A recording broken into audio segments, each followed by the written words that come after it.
সাবেক শিক্ষামন্ত্রী মহিবুল হাসান চৌধুরী নওফেলের বিরুদ্ধে মামলা করেছে দুর্নীতি দমন কমিশন। মঙ্গলবার রাজধানীর সেগুনবাগিচায় দুদক কার্যালয়ে সাংবাদিকদের কথা বলেন দুদক মহাপরিচালক আক্তার হোসেন।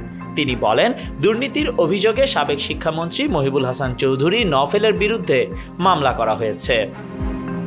এছাড়াও সাবেক ডিবি প্রধান হারুনুর রশিদের জ্ঞাত আয় বহির্ভূত সম্পদ 17 কোটি 51 লাখ টাকা ও তার স্ত্রী শিরিন আক্তারের 10 কোটি 76 লাখ ও ভাই এবিএম শাহরিয়ারের 12 কোটি 96 লাখ 87 হাজার টাকা প্রমাণিত হওয়ায় তাদের বিরুদ্ধে মামলা রুজু করা হয়েছে বলেও জানান তিনি।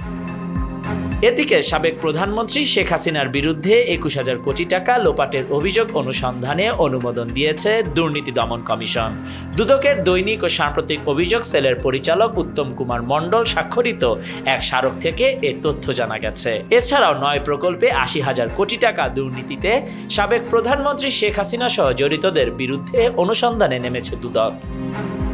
এর আগে 20 আগস্ট মহিবুল হাসান চৌধুরী নওফেল এবং তার পরিবারের সব সদস্যের ব্যাংক হিসাব জব্দ করে Bangladesh financial intelligence unit. Khandakar Ishtiaq, News Now 24।